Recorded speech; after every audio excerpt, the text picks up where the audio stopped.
Il y a parfois des erreurs de la vie qui rattrapent. Il y a parfois des choses qu'on fait et qui plus tard nous enseignent. Mesdames, Messieurs, bonsoir. Bienvenue dans votre émission Le jour où tout a basculé. Nous sommes bien sûr sur Lars Télévision. Et ce soir, nous allons recevoir un monsieur. Il s'appelle Denis Chougui. Je pense que je prononce bien, sinon il va me rectifier tout à l'heure. C'est un homme qui a une histoire, je ne vais pas dire bouleversante, parce que il a appris au travers de son histoire et il a décidé de venir partager, je ne sais pas, je ne veux plus appeler cela ses douleurs, mais il a décidé de venir partager ce qu'il a appris de ses erreurs avec vous dans cette émission. Il est bien présent déjà sur ce plateau. Bonsoir, Monsieur Chougui.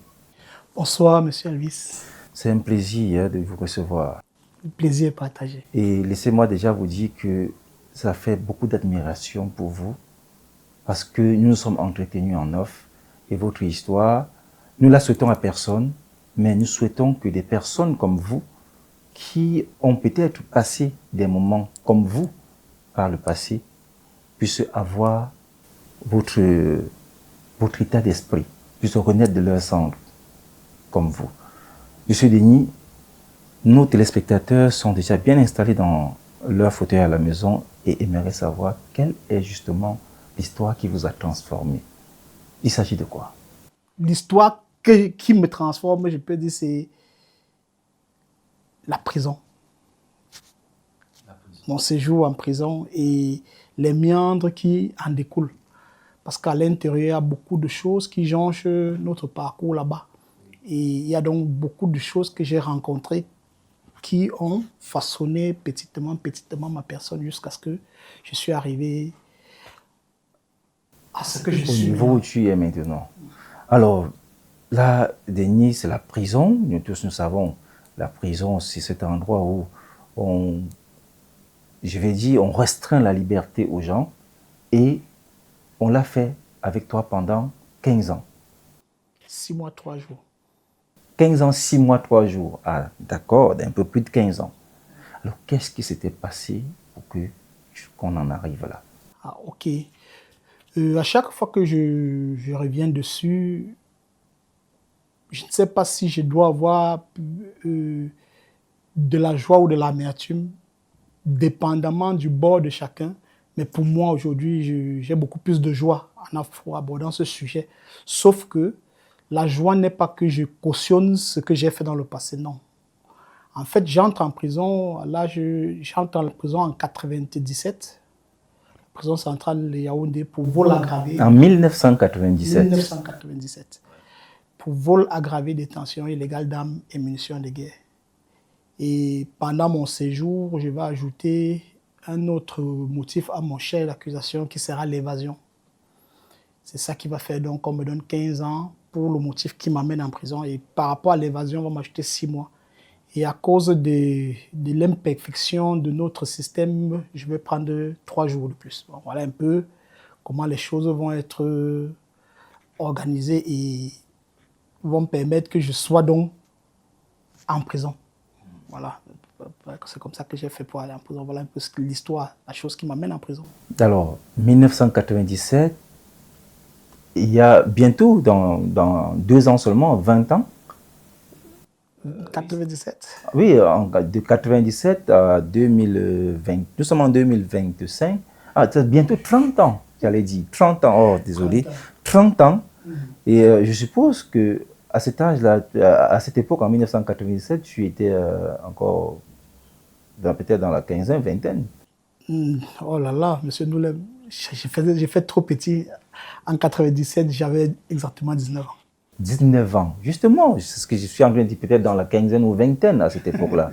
D'accord? Bon, maintenant, un jeune enfant qui se retrouve en prison, qui a 19 ans, qui prend 16 ans sur sa vie, ajouté. Et comment tu arrives en prison et qu'est-ce qui se passe là-bas, en fait, pendant les 15 ans? Bon, déjà, je vais un peu activé déjà sur comment je fais même d'abord pour rencontrer ce qui m'amène en prison. Je pense que ce serait un peu mieux. En fait, qu'est-ce qui va se passer? C'est qu'à un certain âge, je vais être comme un enfant. Je suis issu d'une famille polygamique.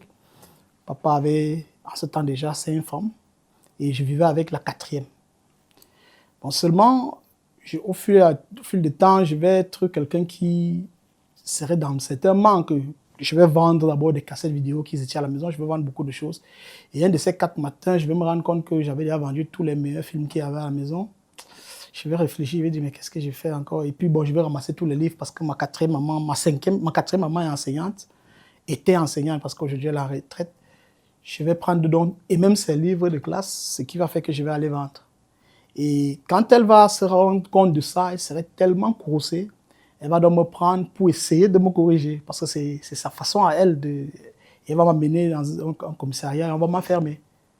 Et ça, c'est là où il y aura le déclic. Pourquoi? Parce que quand je vais entrer dans ce commissariat, ce jour, je ne sais pas si c'est le coup du sort, il y aura un monsieur qui volait d'un voleur de voiture. Alors, on va entrer en cellule et il va me trouver dans mon coin. Je pleurais tout chaudement parce que je venais d'avoir mon CP en ce temps. Je pleurais tout chaudement dans mon coin là-bas.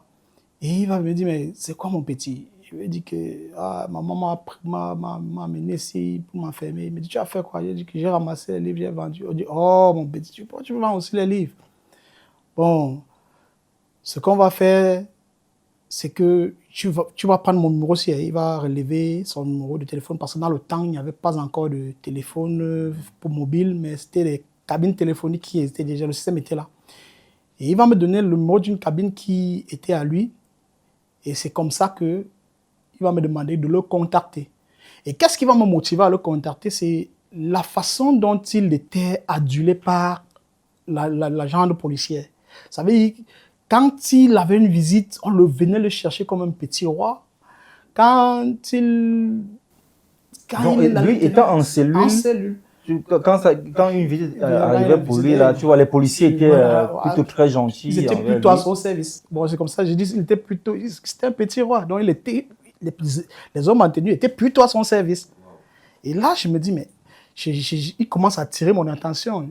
Et il parlait aux policiers qui me faisaient peur de manière naturelle et il lui obéissait, il lui mangeait même presque à la main. Très rassuré. Voilà.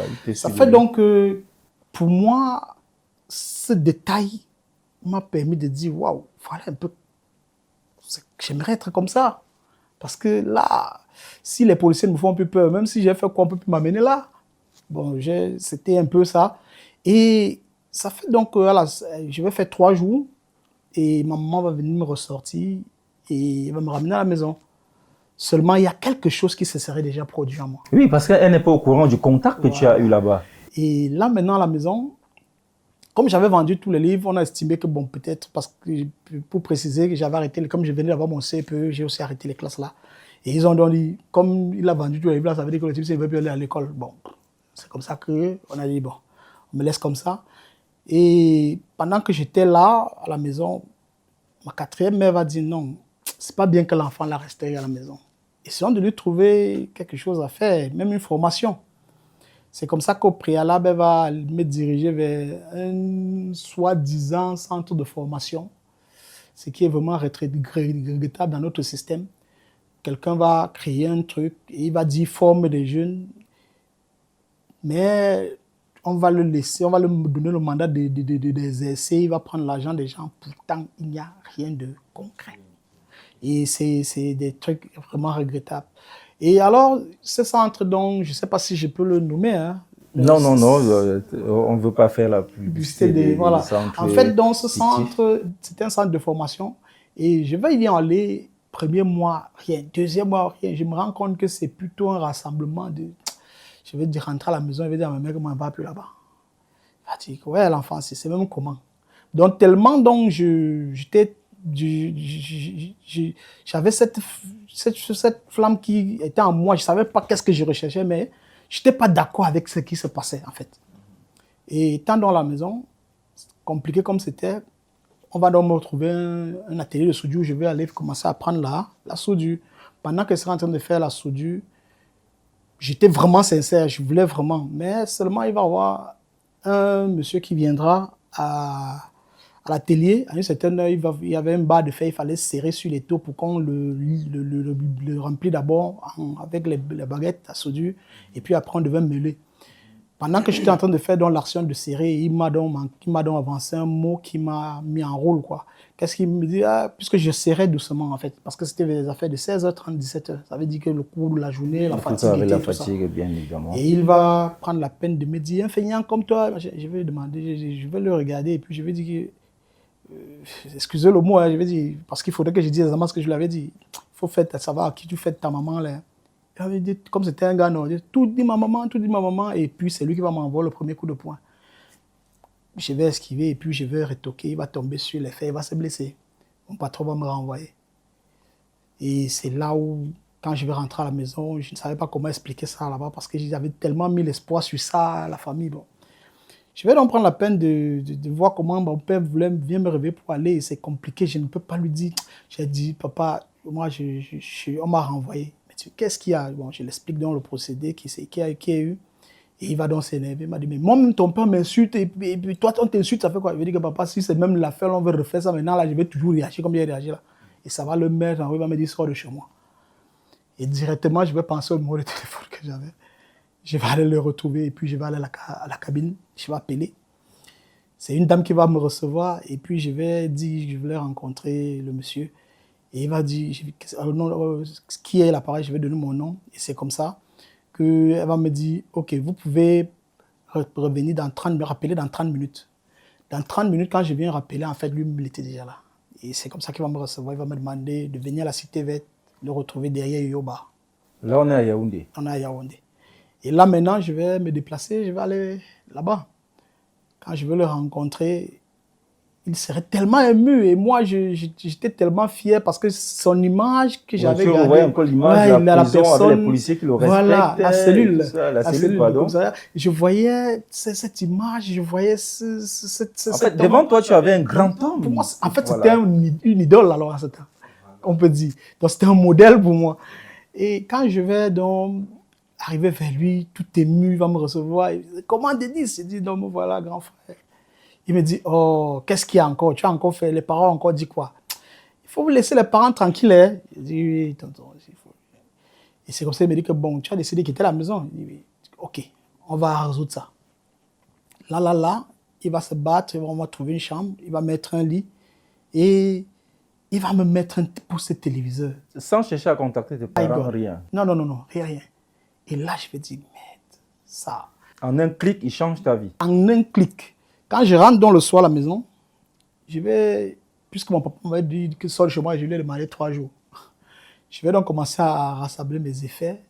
Et j'ai mon petit frère, aujourd'hui il est un très grand garçon, il va venir et il va me voir en train de ramasser mes effets. Il va remonter au salon pour dire à papa, papa, voilà Denis qui a rangé ces choses. Il va lui dire de venir. Et puis, je vais remonter. Il me dit, OK, comme tu es en train d'arranger tes choses là, avant de partir, tu viens faire le contrat, tu ne sors pas de chez moi comme ça. Il dit, il n'y a pas de problème. Je finis d'arranger mes choses, j'arrive au salon. Et il va me poser des questions qui vont bouleverser tout le programme que j'ai, tous les projets, toute la vision que j'ai.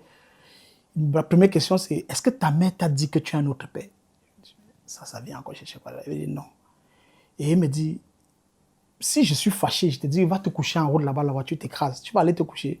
J'ai dit non. Il me dit, maintenant que je t'ai dit de sortir chez moi, tu pars où? Je dis, tu m'as dit de sortir. Il dit, maintenant tu pars d'où? Tu pars retrouver tes amis bandits, non? Quand il parle comme ça, je ne réponds pas. Je vois déjà ma chambre là-bas. Ouais, tu voyais tout le luxe dans lequel je dis, mais le type, s'il va encore me dire quoi, laisse-moi partir pour moi, ma route là où je... Et pendant que je suis dans cette... il va me dire, OK, va déposer ton sac et puis demain, marche dans la ville, cherche n'importe quel endroit, peu importe le milieu que tu vois. Si tu sens que tu as envie vraiment d'apprendre un travail là-bas, je vais aller rencontrer les propriétaires et puis nous allons convier et puis tu vas aller apprendre le travail là-bas.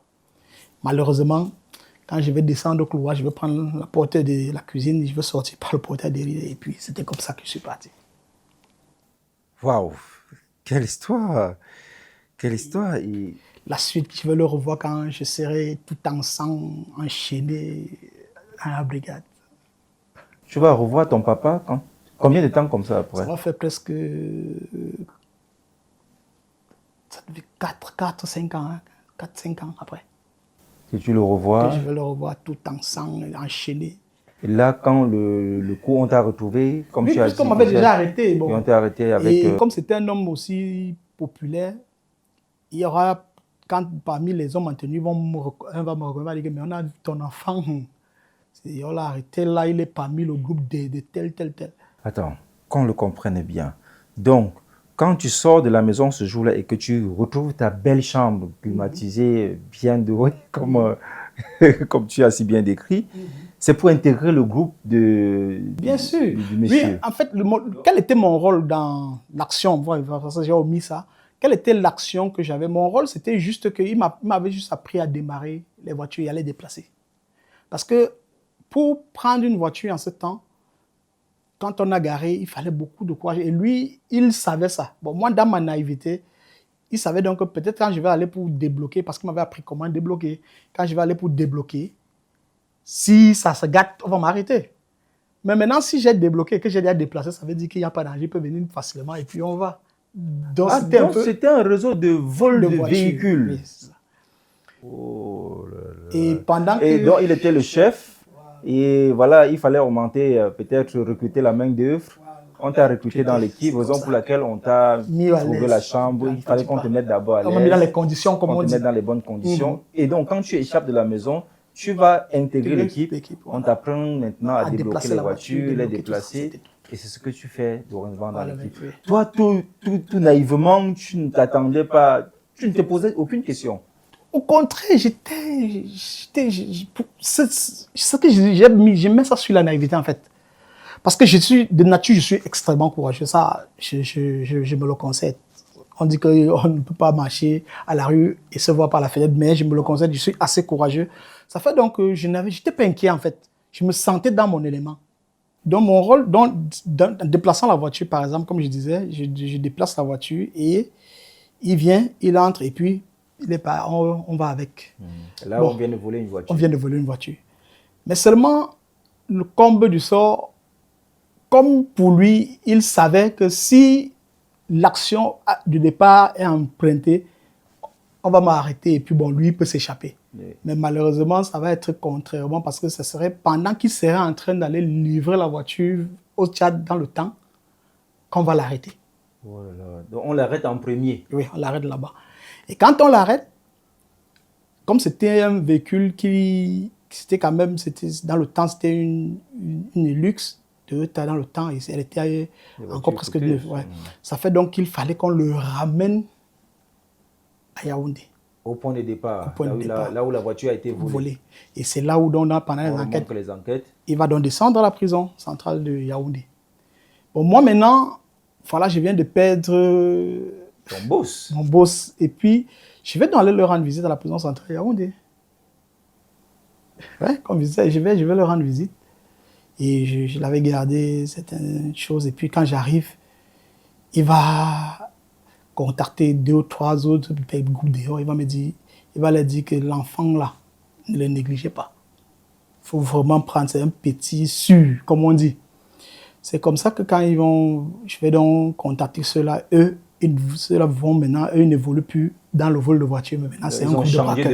C'est maintenant un groupe de braqueurs. Et me voilà qui me retrouve avec eux. Voilà, je n'ai même pas dit qu'ils ont changé de métier, ils ont changé de couloir.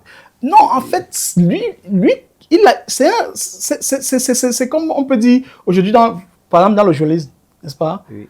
Vous connaissez, par exemple, des metteurs en scène, vous connaissez. Donc, c'est aussi dans ça, il y a le vol de voiture, dans tout ça. Il y avait donc des braqueurs et ils étaient tous en contact. Ah, d'accord. Ça fait donc que. Il te confie. Il me confie donc maintenant, puisque lui n'est plus là, puisqu'avant, il ne pouvait pas me donner, parce qu'il estimait que s'il me libère, mes yeux peuvent s'ouvrir et puis il voit qu'il n'a plus de même mise sur moi. Donc, ça fait que j'étais un peu. Il me protégeait. J'étais son protégé. Oui, parce que j'étais comme le pare-balles, son pare-balles, donc il fallait qu'il me protège. Bon, sauf que l'erreur donc quand il va donc avoir sa chute, qu'il va être en prison, le fait qu'il va se rendre compte qu'il n'a pas de choix, parce que étant là-bas, il ne peut plus m'assumer.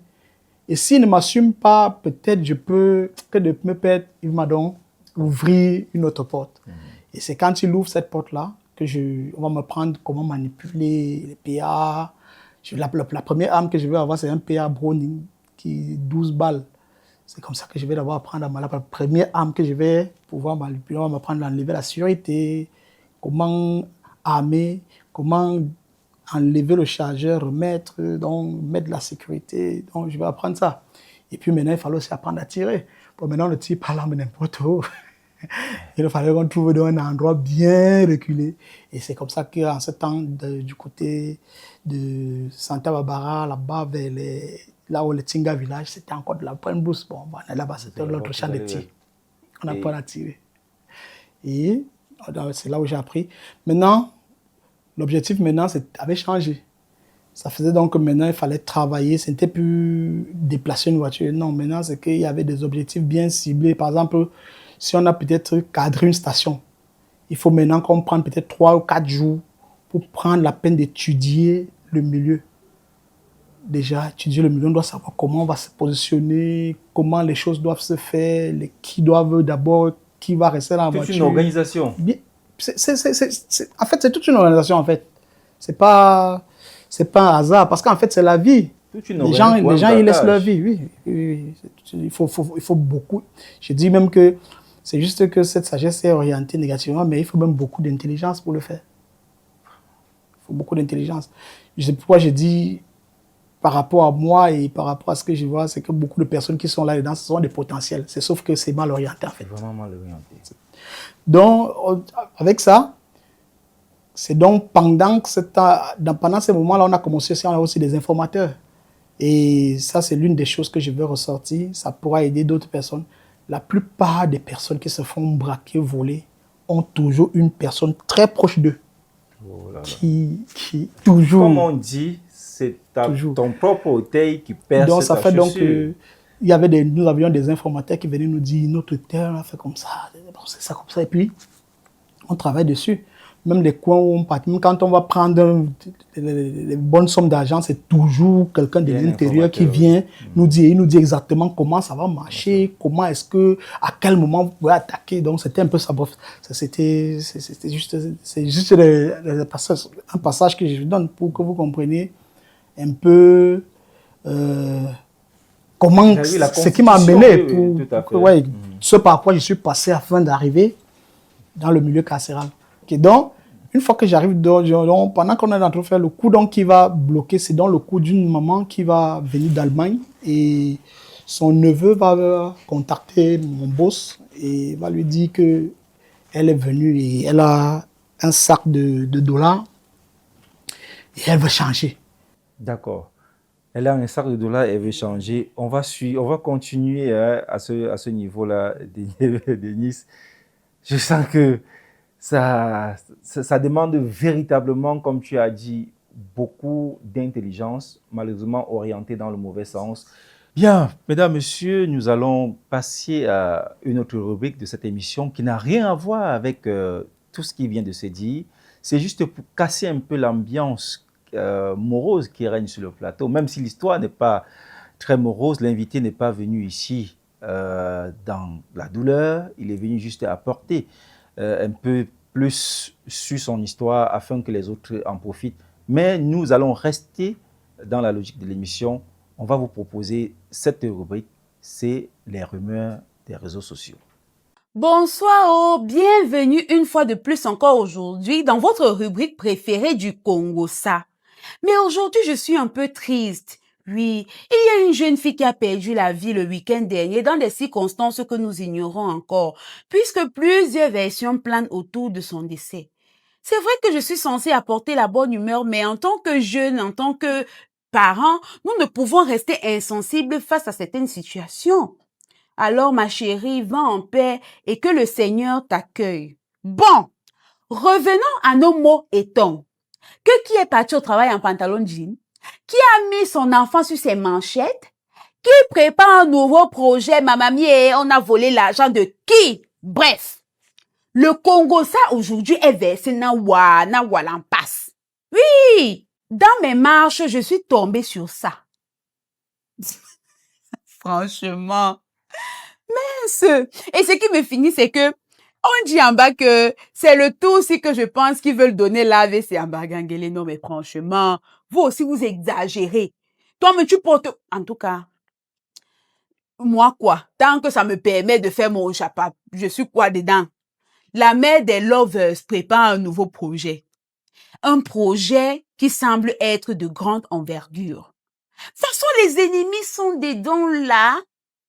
En tout cas, ce qui m'intéresse, c'est de savoir ce qui se passe derrière la porte 112. Sinon, j'aime le casting. Beaucoup de courage à elle, lui. Nous tous, on voit ses efforts ici. Quand vous parlez des gens, sachez bien de qui vous parlez. Oh. Parce que le monsieur-ci est allé dans un podcast. Il a parlé de la mère des braves et maman n'a serpent qui pique. Le père des braves et sa femme se sont assis dessus et ont enfermé ce dernier. Et aujourd'hui, les responsables de ce podcast demandent pardon et supplient qu'on le libère. Je lis.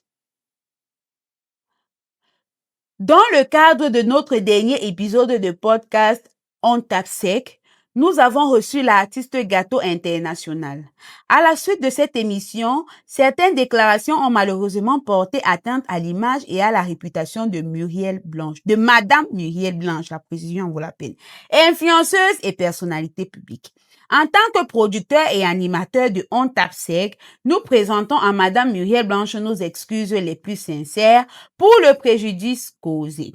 Il n'a jamais été de notre intention de nuire ou de ternir l'image d'autrui. Nous regrettons fortement cette situation et prenons l'engagement de renforcer notre vigilance afin que de tels incidents ne se produisent plus. Nous tenons également à exprimer notre soutien moral à Gâteau International dans cet épisode, dans cette période d'incarcération, tout en appelant au dialogue et à l'apaisement. Nous prions Madame Muriel Blanche de bien vouloir envisager un geste de clémence pouvant conduire à sa libération dans un esprit de pardon. En tout cas, moi, je dis seulement ce que je vois partout. Oh. Je fais le ramassage du Congo, ça à gauche et à droite qu'on a versé sur Meta et je viens aussi vous verser ça ici. Donc, ne me cherchez pas. Voilà. Chioma et Davido se sont dit oui devant Dieu et devant les hommes. Le week-end dernier. Le week-end dernier, les choses se sont passées. Oh. Donc, si tu n'as rien fait le week-end dernier, viens ici et te verse le A1. Oui, que c'est beau l'amour. Maman, jusqu'à faire le tatouage, ça c'est le mariage de mes rêves. J'ai rêvé, les gens ont réalisé. Oh, maman qui donne ma part. Jusqu'à mettre le bébé sur les manchettes. En tout cas, c'est aujourd'hui que la phrase on dit souvent quoi là, le pauvre pense que le samedi c'est pour laver les habits. C'est le week-end là que ça a pris tout son sens. Maman, je lavais les habits. Les gens se mariaient, ils faisaient le mariage de mes rêves. Non, je comprends pourquoi vous aimez les hommes. Bon, ce n'est pas moi qui le dis, hein, ne me confondez pas. Écoutez. Mes sœurs, je comprends maintenant. Je comprends pourquoi vous aimez les hommes. Je comprends pourquoi vous aimez les hommes. J'ai tout compris. Frérot, j'ai vu mon crush aujourd'hui. Je vous avais dit que mon crush est du sexe opposé. Je l'ai vu.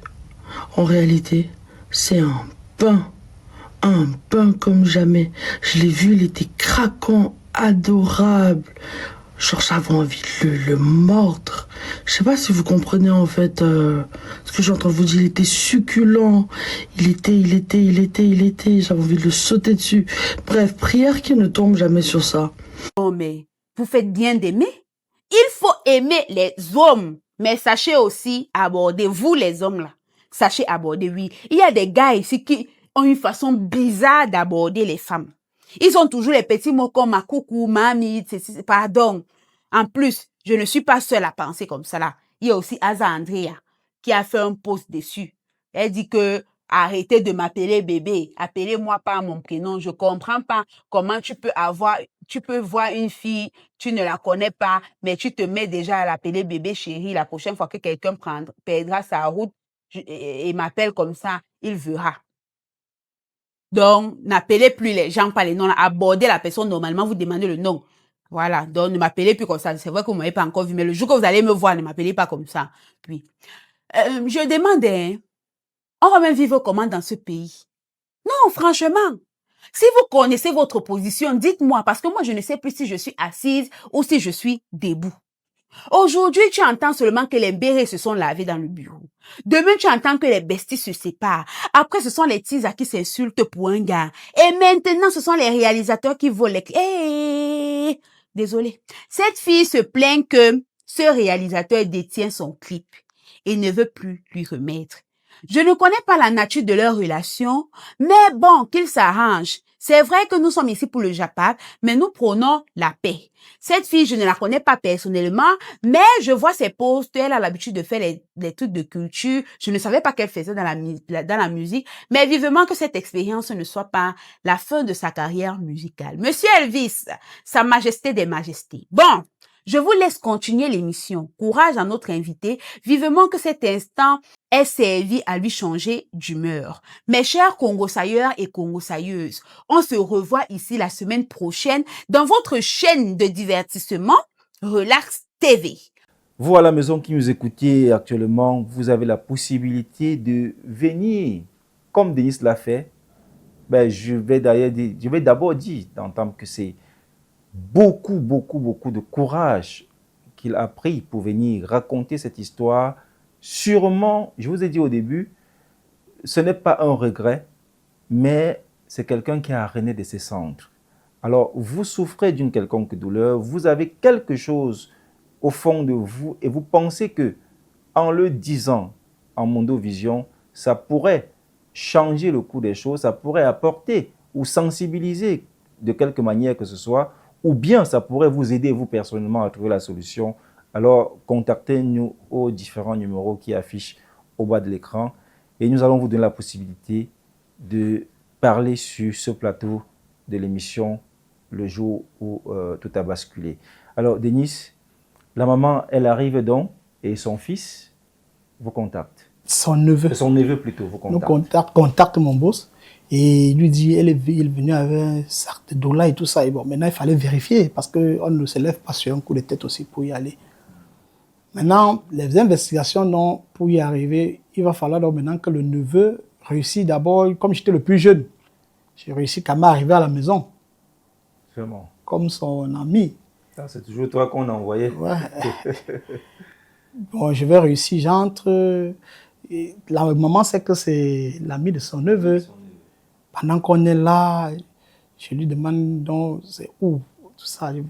C'est vrai.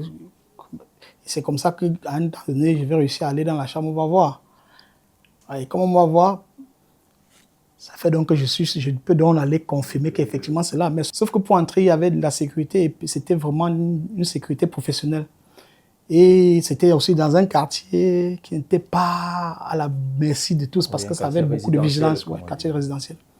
Ça fait donc que je vais donc réfléchir, je vais dire, waouh, là, on va rentrer, il fallait travailler maintenant la méthodologie, comment aborder la sécurité et comment réussir à intégrer. Moi, j'avais déjà localisé l'endroit à partir de ce que je pouvais dire.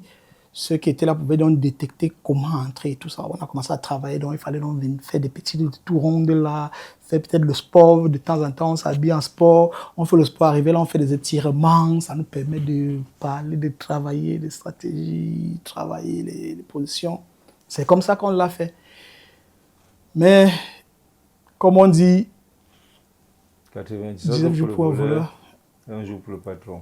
C'est quand on viendra, on va prendre les choses, mais les choses vont pas se passer comme c'était prévu.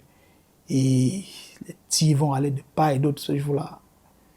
Dans le quartier, quand on entre, on est bien entré. Quand on entre dans la maison, parce qu'il y avait deux qui étaient restés dans la voiture. Moi, je vais escalader le portail, je vais ouvrir le petit portail. Quand j'ouvre le petit portail, parce que ceux-là avaient déjà neutralisé la sécurité. Les deux de ces sécurités qui étaient dehors. Moi, je vais pas, mais pour entrer, on ne pouvait pas entrer. Je vais donc escalader. Je vais entrer, j'ouvre le petit portail de l'intérieur.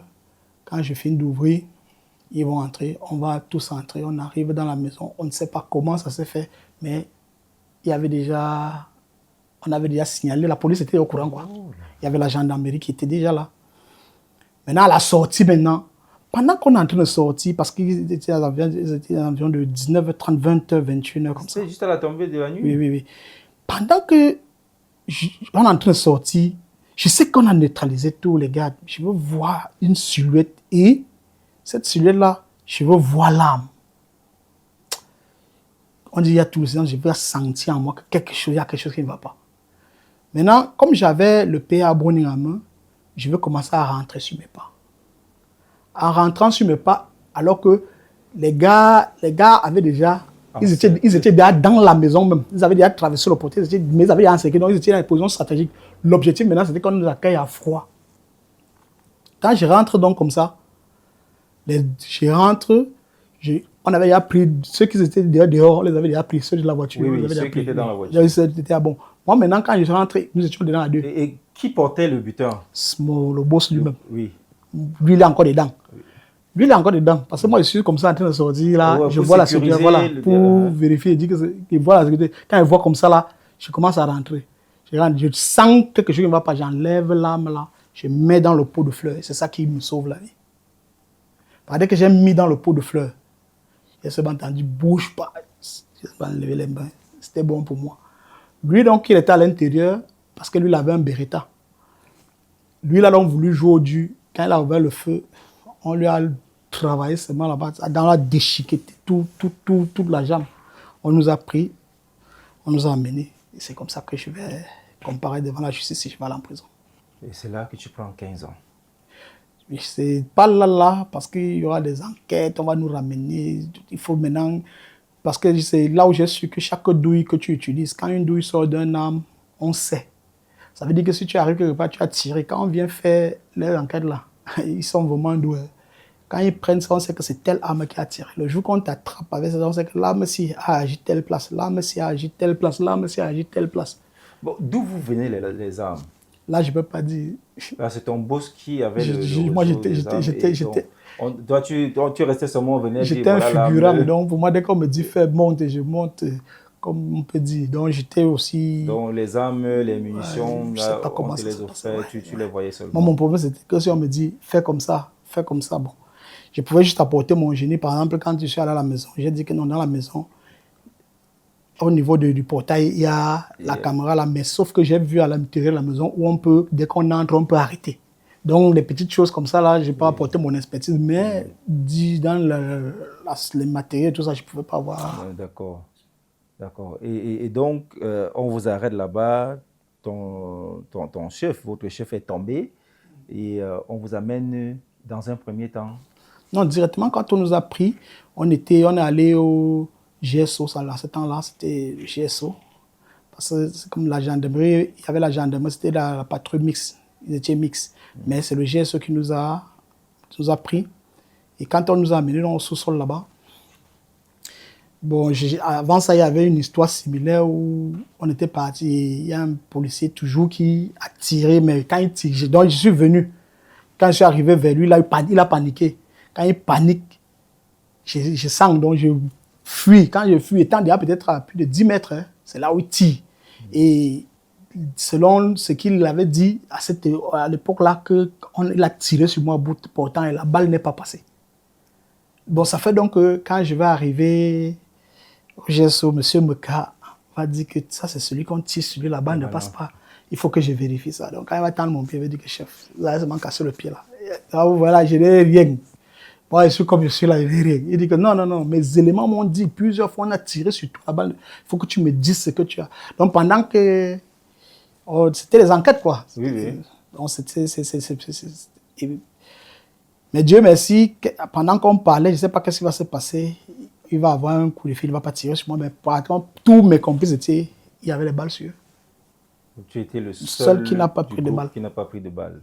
Et à quel moment, donc, puisque tu as dit ton papa, il arrive et il te trouve dans le sang, à quel moment, donc, ton papa te... Je dis donc que c'est donc un élément qui est un homme en tenue, qui va me reconnaître, qui va donc aller lui dire qui a ton fils, qui est dans le groupe, un groupe grave, c'est comme ça qu'il va donc venir là-bas. Ah, donc il vient, il trouve donc tout ton groupe ensemble. Non, il me trouve moi, parce que quand il vient, on ne va pas sortir tout le groupe.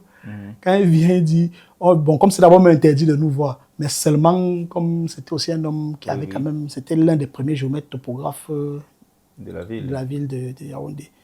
Quand il va arriver, il va avec ses relations, il va me sortir tout en sang enchaîné, il va me regarder à distance. Là maintenant, c'est plutôt les gardes de la GSO qui Oui, t'avaient oui, tapé. oui. Donc, est-ce qu'on nous avait tapé? Est-ce qu'on nous avait tapé à ce moment-là? Nous sommes au début. Le sang, donc, puisque toi, tu n'avais pas reçu. Il y a les coups de feu, il y a les coups de feu qui partent de partout, n'est-ce pas? Nous sommes tous mélangés. D'accord, après on vous mélange. Donc, il n'y a pas de... Nous sommes, de blessures ou pas. nous sommes un peu là comme... C'est un peu comme le serpent. Si on n'était plus des êtres humains. On ne veut pas savoir, on n'était plus des êtres humains. Bon, à l'instant où ton papa arrive et que vous vous voyez, qu'est-ce que tu lui dis? Honnêtement parlant, quand il m'a regardé, il m'a dit « Bonjour, grand ». Voilà comment il a parlé. Ah, il a dit bonjour. Bonjour, grand. Je lui ai regardé, les larmes ont commencé à couler. Et il m'a dit « Maintenant, là, tu pars en prison, parce qu'il faut que tu saches. Comme tu vas en prison, là, tu vas faire comment ?» Je lui ai dit qu'il va m'en sortir. Voilà le seul mot que je lui ai dit. « Tu vas t'en sortir ?» Oui, je vais m'en sortir. Ça l'a bouleversé. Il s'est tourné, il est parti. Wow. Comme il était parti, là, j'ai revu mon papa 5 ans après encore. C'est-à-dire que pourquoi je le revois, c'est même grâce à maman. Parce que quand je le revois, je suis à la prison de Bafia déjà. Ça veut dire qu'on m'avait déjà jugé. J'avais déjà intenté la première évasion à Koningui. J'ai raté, deuxième, ça a raté. On nous a pris disciplinement, on nous a envoyé à Yoko. À Yoko, maintenant, j'ai intenté encore une autre évasion. C'est là où on a tiré sur mon complice à bout portant. Il n'est pas mort. On nous a repris. Et moi, c'est là où on m'a poignardé au niveau du pied avec les baïonnettes là. Oui. On nous a donc ramené parce qu'en ce temps, le BAM Enugu, le BAM Mekim était... Il y avait que le tribunal au BAM Enugu. Oui. C'était donc si quelqu'un commettait un forfait au BAM Mekim, il fallait qu'on vienne avec le BAM Enugu pour être jugé. On va donc me ramener d'abord là-bas, au BAM Enugu, dans la prison de Bafia, pour être jugé pour évasion. Et c'est là où on va me donner 6 mois. Et pendant donc que je suis à la prison de Bafia, ayant déjà fait presque 2 ou 3 ans, parce que je vais faire 1 an à Yaoundé, 1 an à Yoko, 2 ou 3 ans. C'est comme ça que ma maman va donc apprendre. Quand elle va redescendre, elle va apprendre qu'il est à Yaoundé. Il va aller à lui dire que, mais où est l'enfant que tu avais discuté, que tu restes avec, il est où?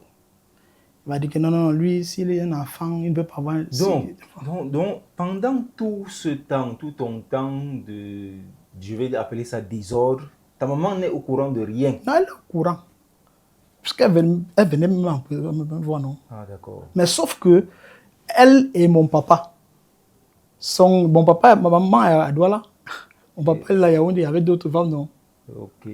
Donc, mais de temps en temps, elle voulait souvent venir me prendre quand j'étais tout petit. Oui. Sauf que papa, il m'aimait bien et j'étais aussi son, comment on peut dire, j'étais aussi son, comment on peut dire, son thermomètre pour voir la femme qu'il peut encore voir. Parce que quand il me laisse sur une fille, si une maman, une femme, si elle me garde, il vient me trouver propre, ça veut dire que c'est une bonne femme.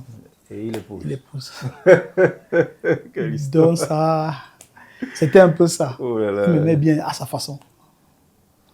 Waouh. Ça, quelle histoire, quelle histoire. Bon, maintenant, nous sommes dans la prison. Voilà comment les téléspectateurs savent comment tu fais pour entrer en prison.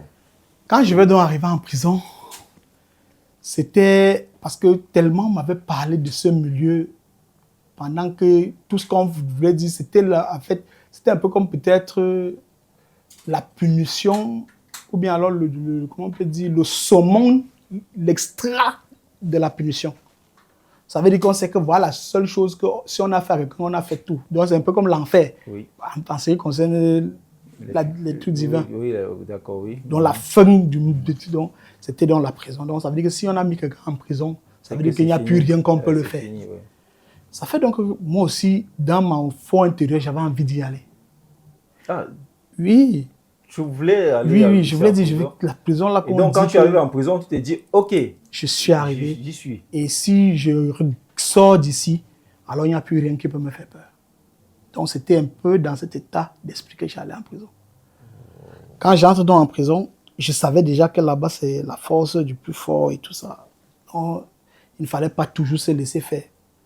Bon, quand j'arrive donc en prison, les premiers mois, je vais suivre les règles normales parce que quand tu arrives, on va vous mettre à la cellule de passage. Là-bas, c'est le temps de vous enregistrer avant de vous affecter dans les quartiers. pendant que je suis donc là, dans la case de passage, je suis en train de réfléchir que bon, je sais qu'ici, je n'ai personne, il n'y a que moi. Donc, si ça se gâte, ça se gâte. Si je sors, je sors. Mais je sais que c'est comme ça. Et on va donc, les premiers jours, on va nous amener, on va nous prendre des signes particuliers, on va faire tout, et on va nous affecter dans les quartiers. Quand on va nous affecter dans les quartiers, je vais être logé dans un quartier. En ce temps, c'était le quartier. Bon, ça fait quand même un peu longtemps, hein, mais c'était le quartier 3. Avant que je n'aille à Yoko, c'était le quartier 3. Il y avait le quartier 3 et le quartier 4. Donc, les quartiers qu'on appelle Kosovo aujourd'hui, là-bas, ça s'appelle Kosovo aujourd'hui. Mais c'était le quartier 3 et le quartier 4. Moi, j'étais le quartier 3. Et après, quand je vais revenir, parce que quand je vais être logé au quartier 3, après les différentes tentatives d'évasion, quand on va nous affecter disciplinairement, on va m'envoyer sur Yoko. Après Yoko, je vais être jugé pour évasion pour Bafia. Bafia, maintenant, je vais revenir, je vais demander encore de revenir à la prison de Yaoundé. Ah, c'est toi qui demandes oui. de revenir. Okay. Et mais comme la prison de Bafia ne pouvait pas envoyer à Yaoundé, parce que en fait, c'est Yaoundé qui doit envoyer. Attends, toi, tu demandes de revenir à Yaoundé parce que tu supposes que là-bas, il y a un meilleur encadrement ou bien c'est... non, il y a déjà, une raison pour laquelle... j'avais déjà... Quand je pars à Yoko, je suis content. Parce que je sais que je vais mieux préparer mieux mon évasion. Oh, d'accord. Bon, mais maintenant, quand je vais m'évader, on va me faire partir sur Bafia, je vais recevoir la visite de ma maman. Et pour elle, elle ne buvait pas. Mais ce jour, je vais humer l'alcool sur elle, elle aurait un peu bu. Et je vais lui poser la question, mais maman, qu'est-ce qu'il y a, pourquoi tu sens la bière? Elle dit que je ne veux pas boire, que ton père a commencé, toi tu es venu, tu as fini seulement, non? Vous voulez seulement tu finis avec moi. Et puis, ce mot va être un déclic. Ce qu'elle va dire là, elle ne sait pas, mais ça va être un déclic dans ma vie. Parce que quand elle va le dire,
à tirer sur quelqu'un directement. Tout le monde est tueur. Mais sauf qu'on ne se découvre pas, on ne se rend pas encore compte qu'on est tueur. C'est jusqu'au jour où ça se manifeste, qu'on dit, donc c'est ça. Et ça m'a tellement marqué. En fait, c'est une vérité vraie. Quand on dit vérité vraie, ça veut dire que c'est quelque chose d'absolu. Oui. Parce que ça, je ne le dis pas parce que quelqu'un m'a dit, mais je l'ai expérimenté. Je l'ai vécu. On se comprend un peu. Parce que vous allez voir toute personne qui pose un acte. Quand il pose l'acte, quand l'acte est posé, après il dit, mais ça, oui, il regrette directement. Mais attendez, comment quelqu'un peut regretter quelque chose qu'il aime? C'est qu'il y a quelque chose qui ne va pas. Mais il faut donc trouver la bonne approche pour pouvoir atteindre la personne et trouver les stratégies, comment le dissocier de ça. Mais maintenant, il faut la compétence. Tout à fait. Mais maintenant, nous n'avons pas cette compétence. C'est pourquoi on nous porte, on nous jette en prison. Quand ça passe, ça s'accentue et on ressort. C'est pourquoi vous allez voir que sur 100 personnes qui sortent, ou sur 10 personnes qui sortent, il y a 9 qui vont retourner. Pourquoi? Parce qu'en fait, il est entré avec un mal. On n'a trouvé aucune solution. Le mal s'est empiré. Quand il sort, il devient pire. Et c'est pourquoi il peut retourner. Donc, je peux dire que c'est une grâce que j'ai eue. Et cela m'a permis d'avoir une lecture exacte de cela. C'est pourquoi aujourd'hui, dans la vision que j'ai, je suis en train de vouloir... C'est une parenthèse, hein. Dans la vision que j'ai, je suis en train de penser à ceux qui sont encore dans le milieu carcéral. Et je sais aujourd'hui qu'est-ce qu'ils ont besoin, qu'est-ce qu'il leur faut pour les aider à sortir de cet état. Oui. Toi, justement, en tant qu'ancien prisonnier, voilà. Tu avais dit le tout n'est pas d'être libre ou de libérer un prisonnier, non. Mais il faut penser à comment encadrer le prisonnier qu'on libère. Parce que si on ne pense pas à son encadrement, il est possible qu'il retourne encore. Même pas qu'il est possible. Essayez un peu de faire des études avec le milieu carcéral. Allez dans toute l'administration pénitentiaire. Si on vous donne les statistiques, sur 100 prisonniers, il y a 97 qui sont des récidivistes. Ça veut dire que vous allez voir les mêmes personnes. Oui. Bon, maintenant, quand il est sorti, sur 7 qui vont revenir, on va trouver peut-être 2 nouvelles personnes qui s'ajoutent. Qui s'infiltrent. C'est comme ça, c'est le cycle.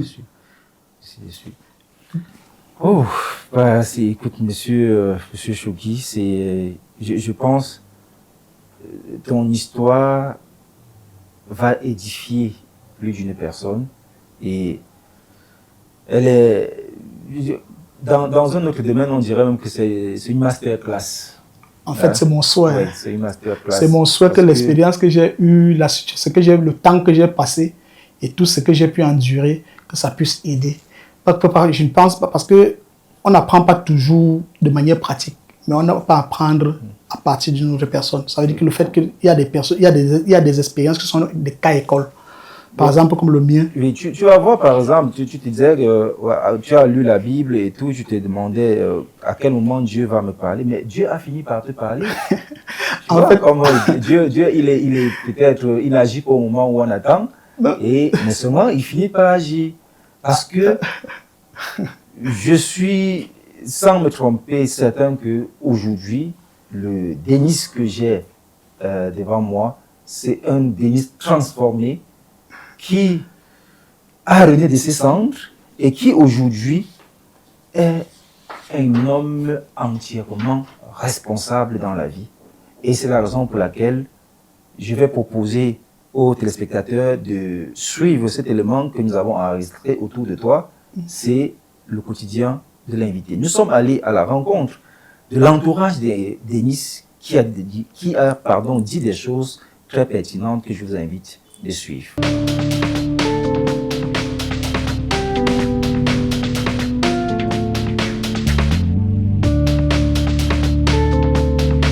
15 ans, c'est le nombre d'années que Denis a passé derrière les barreaux à la prison centrale de Kondengui à Yaoundé, capitale politique du Cameroun. Cette peine, il a eu à la suite d'une enfance difficile. Denis a eu une enfance un peu difficile. Et dans cette enfance difficile, il a fait de la prison. Il a fait une longue durée de prison. Un enfant, étant très jeune, faire la prison pour cette durée de temps, c'était sidérant. Monsieur Denis, c'est un fils que j'ai connu il y a de cela plus de 16 ans. Hein. Un truc de ce genre. Quand j'arrivais dans ce quartier, je n'ai pas connu Denis. On nous parlait toujours d'un enfant qui est en prison, puisque sa maman était une maman très liée à moi par des soins. Tout le temps, elle venait ici crispée et tout. Elle m'a dit que j'ai un garçon. Tu as un garçon et le garçon, Léo. Il m'a dit que mon garçon est en prison depuis. Mais elle ne m'avait... Quand elle voulait parler, elle pleurait seulement. Donc je ne m'attardais pas. Le jour que Denis a vu le dehors, c'était vraiment une fête. Denis en prison a été littéralement transformé. Sa conduite exemplaire a reconstruit en lui un personnage totalement différent de celui qu'il était à son incarcération. Loin des habitudes barbares et criminelles qu'il incarnait jadis, Denis force aujourd'hui l'admiration de son entourage. Et depuis que ce garçon a vu le dehors, vraiment, c'est un enfant admiré. Parce qu'il est au quartier comme un modèle. Quand il y a moins d'attroupement, il n'aime pas.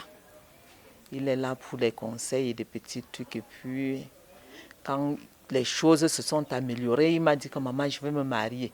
J'ai cru qu'il s'amusait. Sur ici, un jour, il est venu avec sa femme.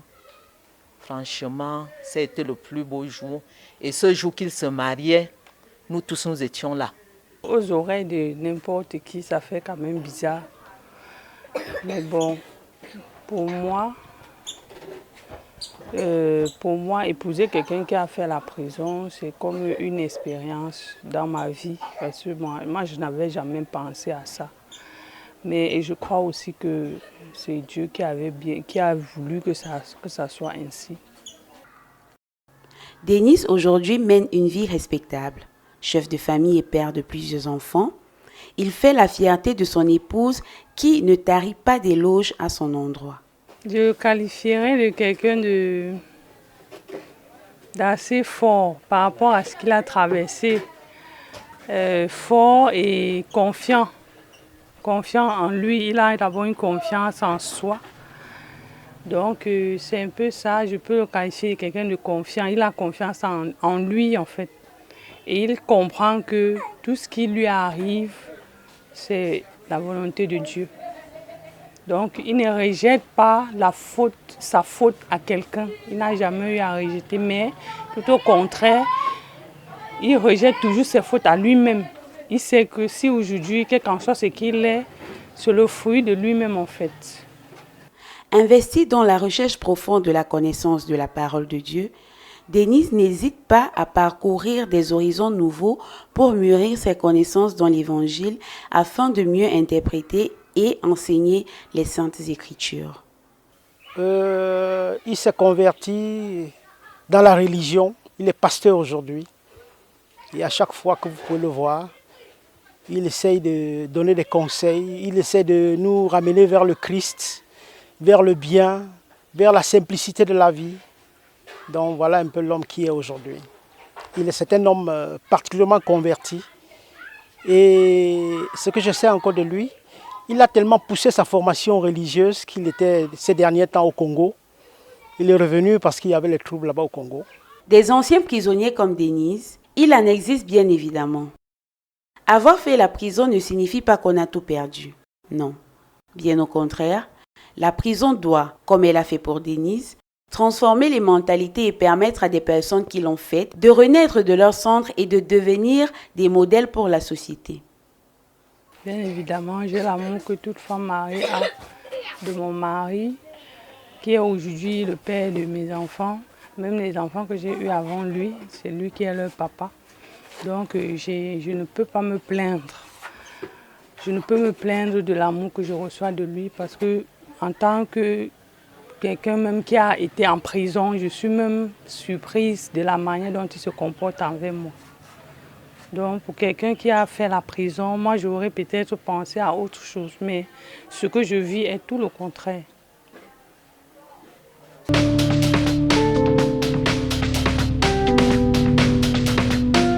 Voilà, merci Denise Ekane pour ce reportage ô combien édifiant.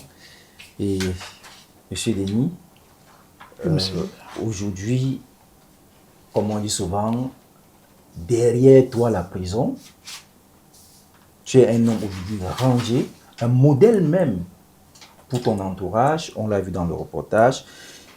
Ça veut dire que tu t'es transformé littéralement et cette transformation s'est passée par ta réinsertion sociale qui, je pense, n'a pas été facile. Comment s'est-elle faite? Je dirais plutôt que ma réinsertion sociale a été ma transformation. Parce que pour se réinsérer, quand je suis sorti de prison, déjà, quand je sors de prison, je suis entré en prison à Yaoundé. Oui. Je sors de prison à Yaoundé. Je suis donc obligé de rentrer chez ma 4e mère. Parce que la maison où on m'avait loué, qui était tellement jolie. Oui, on ne parle plus. Elle n'existe plus. Elle n'existe plus parce que quand on m'a pris, on est venu ramasser. Parce que quand on t'arrête, on passe chez toi, il faut fouiller. On a tout ça, c'était dilapidé. Donc, ça fait donc quand je sors, je rentre donc chez ma 4e mère. Et là, mon papa était décédé pendant que j'étais en prison. Oh là là. Et elle me conseille donc d'aller quand même, ne serait-ce que sur sa tombe. Ça veut dire que je sors comme aujourd'hui. Le lendemain, elle me dit non, va quand même voir la tombe de ton papa. Et c'est comme ça qu'elle me prend et elle m'amène à Banjul pour que j'aille voir la tombe de mon papa. Attends, donc la dernière fois que tu vois ton papa, c'était quand il t'avait rendu visite Quand j'étais à Pouzala. 5 ans là, ouais. 5 ans après. Ouais. Oh là là. D'accord. Donc Et tu vas à Banjul. Je vais donc à Banjul. Et quand je vais à Banjul, il va donc rester avoir un problème où on va casser un dépôt de gaz un peu plus haut chez nous parce qu'en fait, nous étions à Santa Barbara. Et en haut, il y a un établissement, on l'appelle l'établissement Tchungi, et quelque part, il y avait un grand dépôt de gaz. Et ce dépôt de gaz, donc, on va le casser. Les gens vont donc se diriger, quittant le dépôt de gaz, se diriger vers chez nous parce qu'ils savaient que j'étais sorti de prison, ils venaient donc me chercher. Et quand ils arrivent, imaginez-vous un temps soit peu, monsieur Elvis, que ces gens m'auraient trouvé à la maison. C'est que je serais retourné en prison. Le temps qu'on démontre mon innocence, je devais déjà quand même être en prison. Donc vous voyez un peu ce qui se passe avec beaucoup de personnes beaucoup d'ex-détenus. Donc il y a tout ça qu'il faut vraiment essayer de voir. Alors quand on revient donc, c'est les voisins qui vont les accueillir qui m'aident. Le gars, ça fait 15 ans de prison. En 15 ans, lui, il est sorti hier. Il sait que même les routes et tout a changé. Il sait que c'est comme on casse votre pour venir seulement chez lui, vous chercher, que c'est pas la sorcellerie.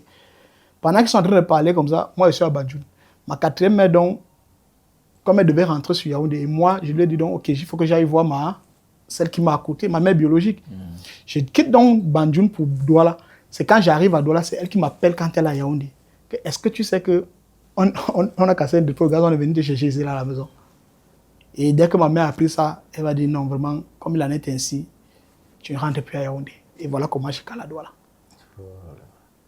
C'est comme ça que je reste à Douala. Étant donc à Douala, elle va se battre comme... Parce qu'en sortant en prison, quand je suis revenu, j'avais mon bénétariat. Hein. Je vendais presque 4 sacs de farine de 50 kilos par semaine. Hein. En prison? Oui. Wow. Ouais, tu t'es bâti une entreprise en prison? Bien sûr, on appelait mes beignets baraques. J'avais presque 20 personnes, comme une vingtaine d'employés. C'est-à-dire j'avais des gars qui vendaient, quand tu vendais 1000 francs, tu avais 100 francs. Donc, tu avais tes employés en prison? Oui.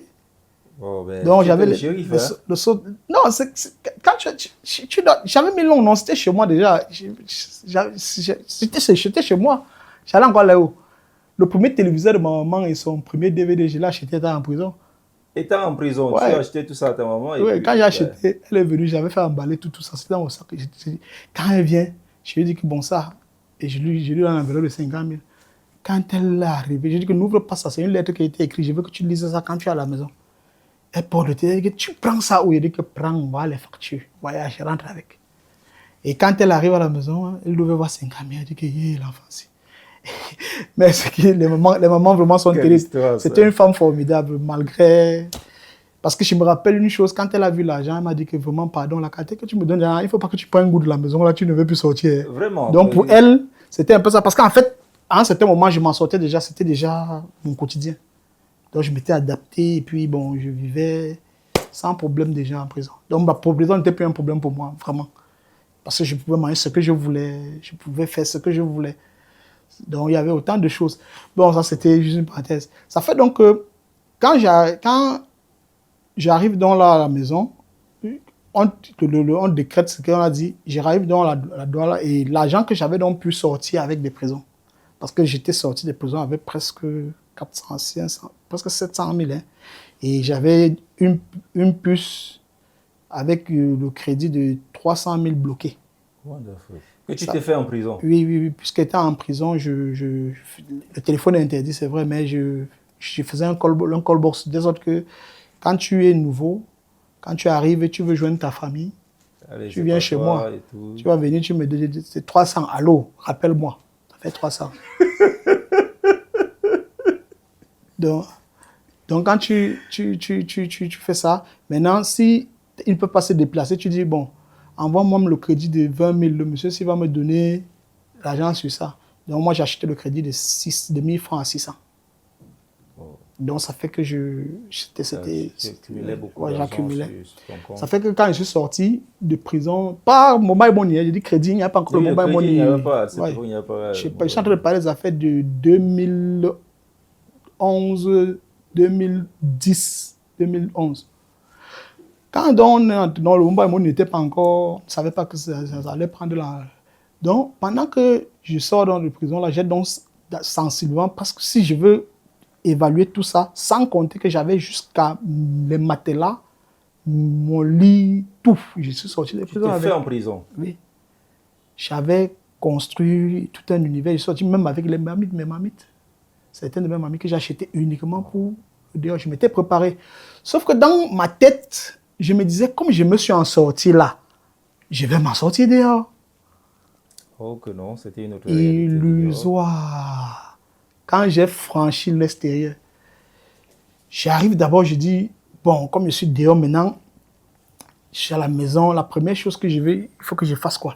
Je regarde, je dis non. Ma mère me dit, apprends à conduire en moto. Je dis, ah maman, je ne veux pas moi faire les affaires de Benskin. Elle me dit que ouais, mon père, pardon, apprends à conduire la moto. Il dit que je ne veux pas. C'est comme ça que j'ai un grand frère qui vendait d'abord les chaussures. Je suis tenté, je commence à trier les chaussures à Kouloulou. Je trie et puis on marche à Bonanjo avec ça. On vend. Sauf que je vais porter les paires de chaussures là. Je vais tourner presque un mois. Les 350 000 que j'ai mis dedans, je vais me retrouver qu'il reste seulement 75 000. Je dis que mec, la fait si. Et moi là-bas, je faisais seulement quand l'argent venait. Donc tout a changé. Maintenant, ça devenait tellement difficile. Et quand je vais donc chuter totalement avec tout ce que j'avais, maman va donc dire, je t'avais demandé à prendre la moto. Si tu m'avais dit, je t'avais dit, donne-moi laisse l'argent là. Parce que c'est elle qui a dit, quand je suis sorti, je lui ai donné tout l'argent. Elle m'a dit, si j'avais laissé, apprends à conduire la moto, le reste de l'argent qu'il y aura, je complète, tu as une moto. Et je lui avais dit non. Et pourtant, c'était vraiment l'idéal. Quand donc, je vais donc tomber comme ça, je n'ai plus 5 francs, ça veut dire mauvais. Elle va donc être inquiète. Et l'enfant, s'il peut recommencer les bêtises, pardon, elle va comment. C'est pour ça qu'elle va donc voir l'un de mes beaux, dans le mari de ma petite soeur. Il avait une vieille moto, une vieille Sanili. Il va dire que ouais, pardon mon père, apprends ton frère à conduire, non. Bon, comme le mari de mon beau là, mon mari de ma petite soeur là, il avait peur de moi. Il ne savait pas comment m'accoster pour me dire que viens t'apprendre à faire la moto.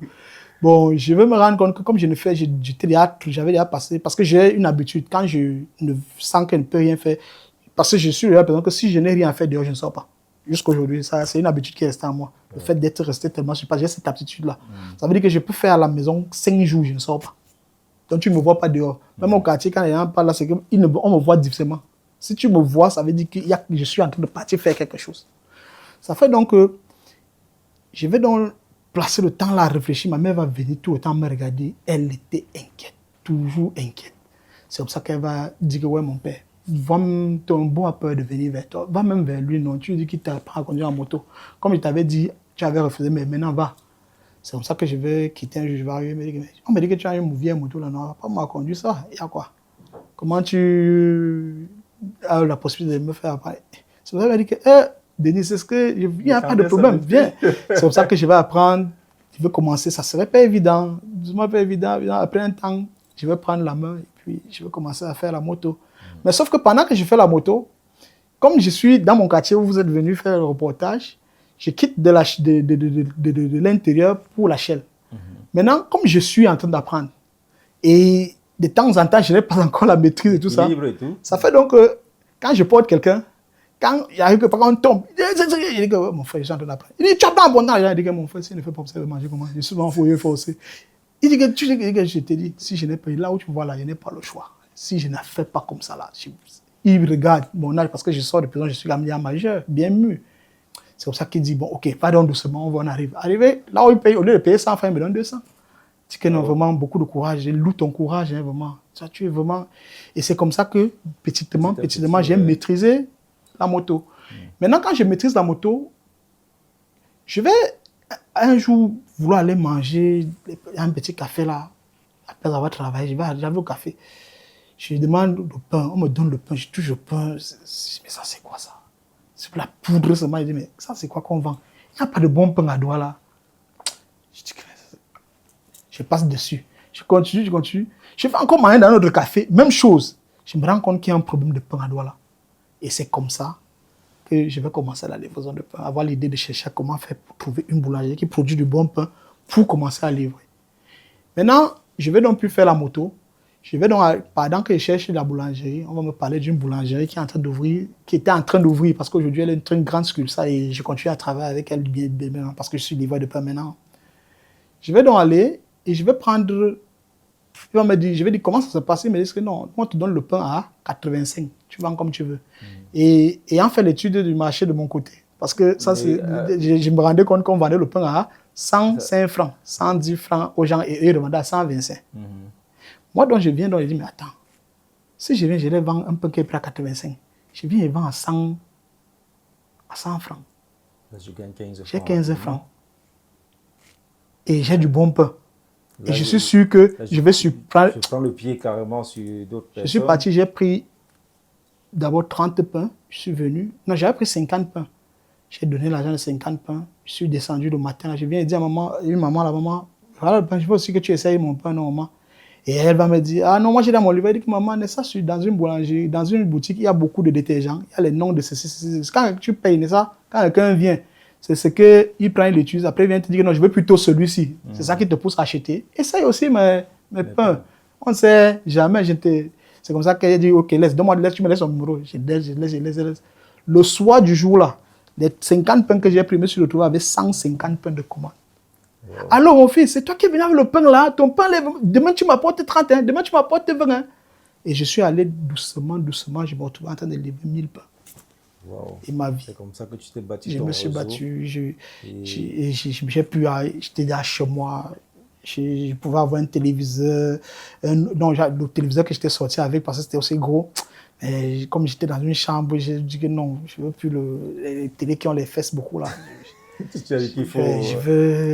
Et le premier téléviseur 32 pouces que j'achète, c'était un LG à 200 000 francs. Ouais, premier LG, 32 pouces, LED. Et c'est comme ça que je vais commencer la livraison de pain. Et petitement, sans avoir eu une formation, je vais me rendre compte que c'est un domaine qui va se lier à moi et je vais maîtriser le domaine.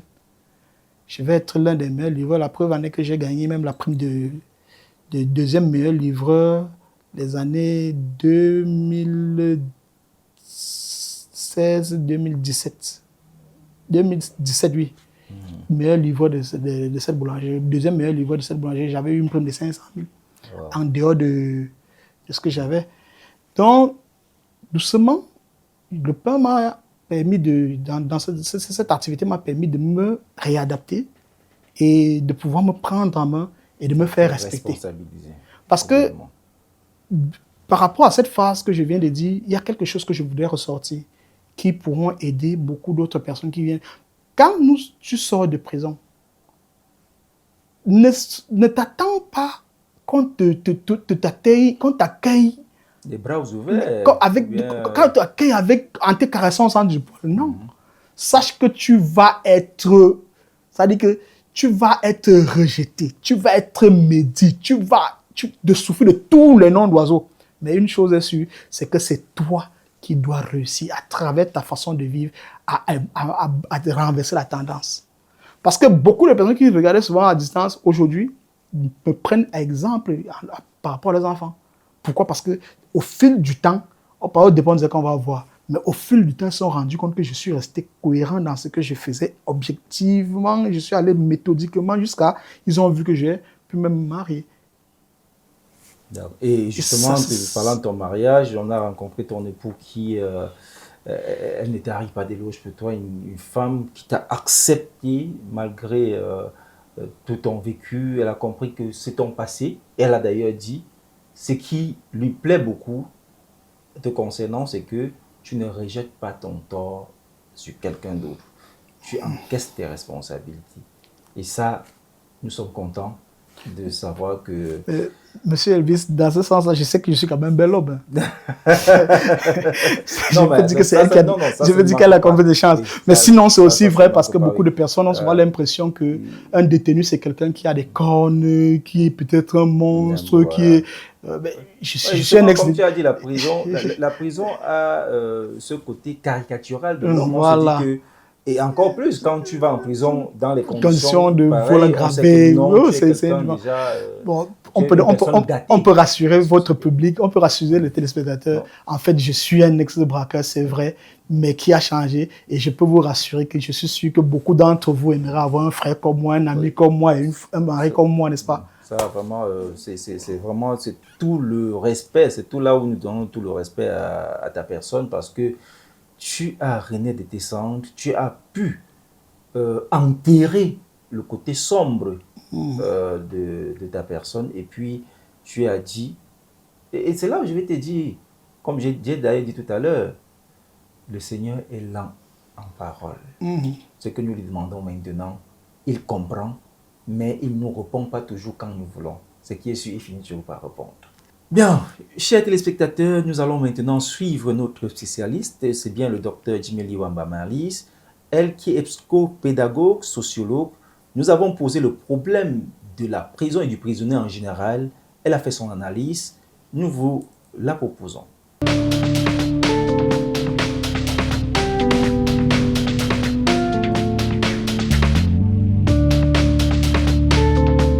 Vous savez, la prison a ceci de particulier que c'est un cadre dans lequel, lorsque l'individu se trouve, il a la possibilité d'interagir avec lui-même. C'est le moment par excellence où le moi peut aller à la rencontre de moi-même, où on peut dialoguer avec sa personne profonde. Et ce dialogue avec la personne profonde, très souvent, débouche sur des remises en question. Puisque quand on est en prison, on est privé de sa liberté d'aller et venir. Et dans ce processus de remise en question, on en arrive toujours à demander si les raisons qui nous ont amenés à sacrifier cette liberté valaient de la peine. Et l'accompagnement est important ici parce que les stimulations environnementales peuvent désormais être contrôlées. Les autorités ont la possibilité de choisir qui interagit avec le prisonnier.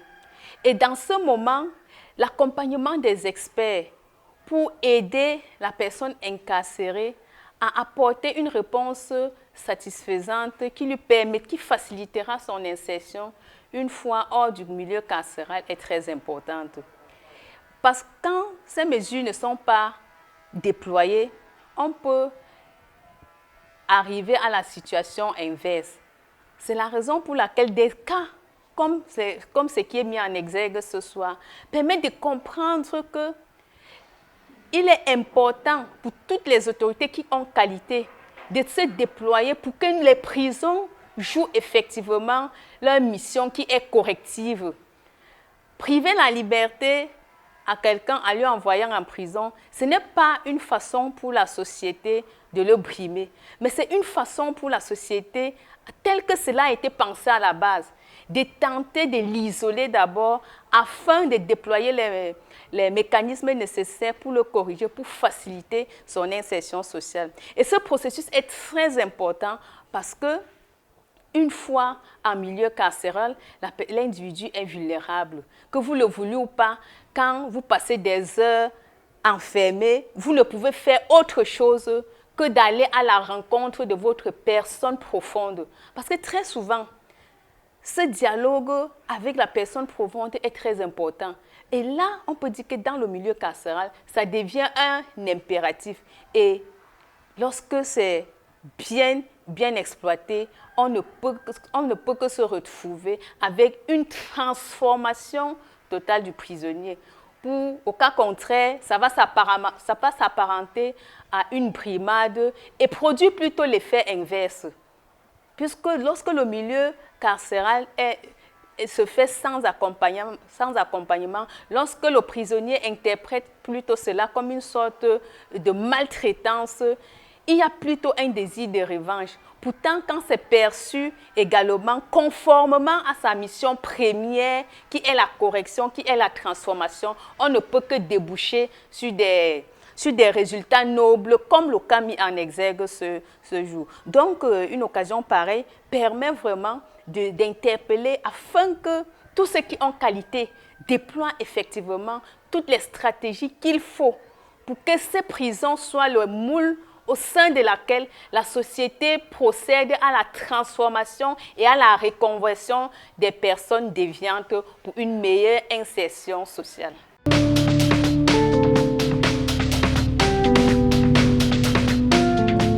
Voilà, nous sommes de retour donc, sur ce plateau. Merci à toi, docteur Djimeli. Et Denise, nous allons sortir de l'émission. Maintenant, aujourd'hui, tu es venu ici sur ce plateau pour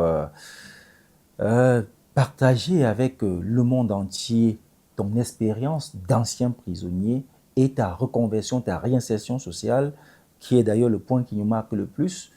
Comment retrouver les bonnes marques après un moment sombre de sa vie passée, c'est le plus essentiel. Et c'est la raison pour laquelle nous disons il faut que les uns et les autres qui peut-être traverseraient un moment comme le tien puissent se copier de toi. Aujourd'hui, tu es un homme carrément transformé et tu peux en être fier. C'est bien cela. Bien sûr. Ce que je voudrais dire par rapport à ça, c'est vrai qu'il faudrait qu'ils copient de moi, mais je ne dirais pas qu'ils copient de moi, mais qu'ils apprennent de moi. Parce que chacun est une copie unique. Hein. Ah ouais, chacun est une copie unique. Vrai, oui. Mais qu'ils apprennent de moi, parce qu'il y a des choses qui peuvent sommeiller en toi. Et le fait que tu aies vu ça ailleurs, ça réveille ce qui était en fait en toi. Donc, j'espère que et c'est l'objectif que je veux me donner. Et je profite d'ailleurs de votre plateau pour essayer de dire que le rêve que j'aurais, c'est de pouvoir un jour passer le temps dans un milieu carcéral, pas en tant que détenu, mais comme encadreur, pour essayer de temps en temps d'apporter mon petite expertise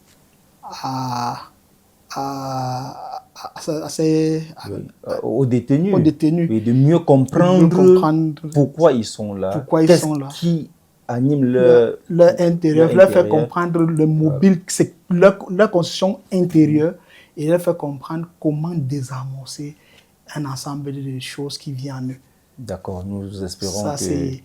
c'est mon souhait et pour cela, si jamais il y a des personnes qui ont cette même vision, qui sachent que pour atteindre un objectif, on en a besoin de plusieurs personnes. Par exemple, comme sur votre plateau, je vois, vous êtes là, vous posez des questions, je vois, il y a des gens qui prennent les sons, c'est toute une équipe. Ça veut dire que chacun a une expertise bien précise. Et aujourd'hui, je pense que pour moi, je suis, comment on peut dire, je suis...